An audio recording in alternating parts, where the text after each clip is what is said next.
So, what if you woke up one day with superpowers? It's a classic fantasy, right?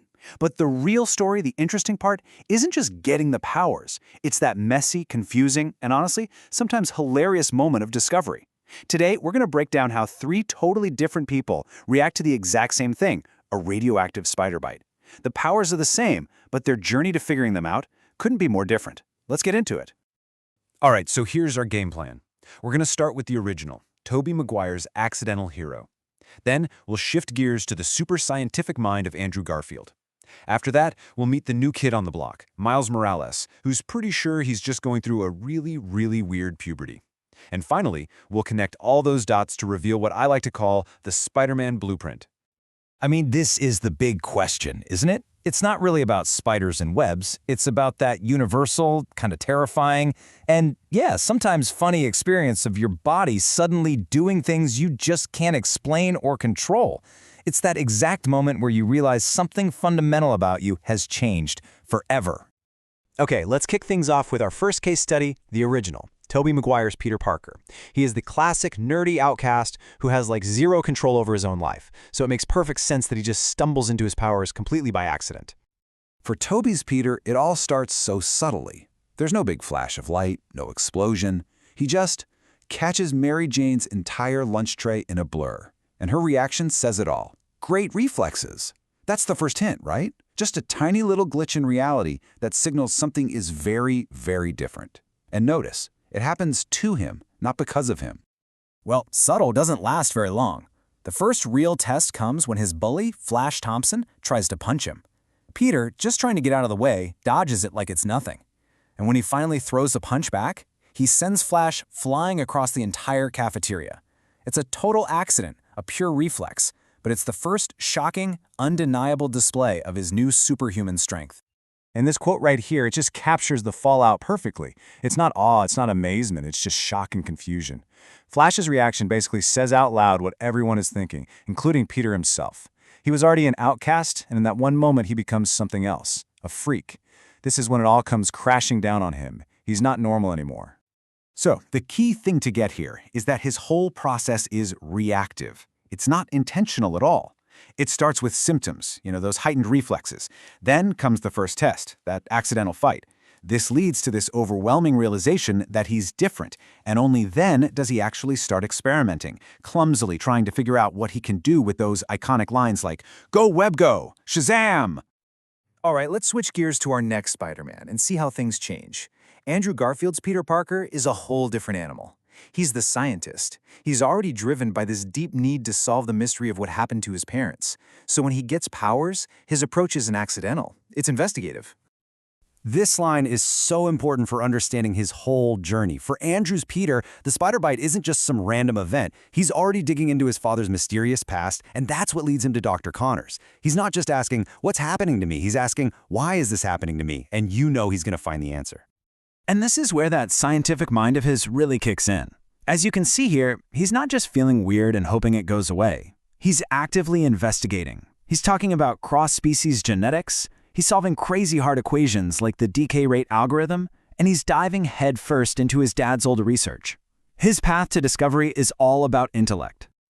Of course, having a big brain doesn't exactly mean you're graceful. His first real test of these powers is an absolute train wreck, literally.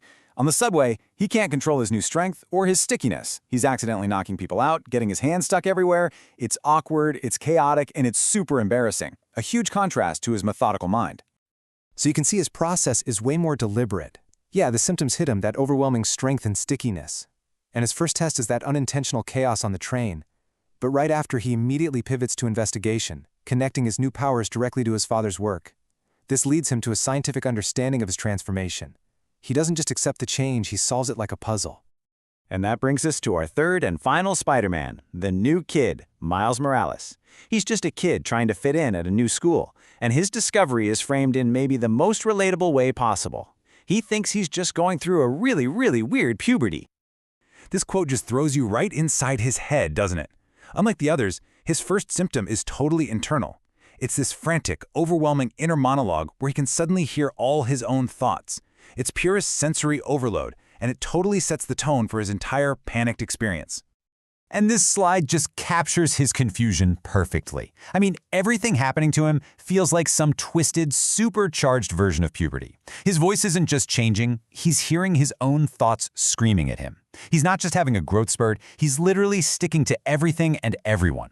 He's not just clumsy, his powers are firing off without him even trying. And the sweating, oh man, it's off the charts. It's the perfect storm of teenage anxiety and superhuman chaos. So yeah, Miles' process is pretty much defined by pure panic. The symptoms are those loud thoughts and the out-of-control stickiness. His first test is getting literally stuck to his classmate's hair, which is just peak teenage nightmare fuel. His main goal through all of this is just to hide what's happening. The big realization for him isn't about his own powers. It's the earth-shattering discovery that another Spider-Man already exists. Okay, so we've seen 3 very different journeys, right? Each one shaped by the person at the center of it. So let's pull back and look at what we're calling the Spider-Man blueprint. What do these 3 paths tell us about what it really means to become Spider-Man? This table lays it all out for us. Just look at their initial reactions. Tobey's confusion comes from his passive, things happen to me nature.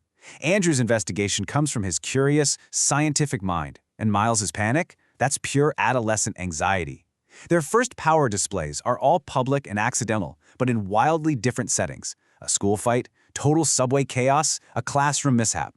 And their core struggle is totally unique. Tobey needs to control the power, Andrew needs to understand where it came from, and Miles just wants to hide the changes. But even with all those differences, a really clear pattern starts to emerge. We can actually define the Spider-Man origin experience as a 3-stage process. First, you have the change, that involuntary, super confusing physical transformation.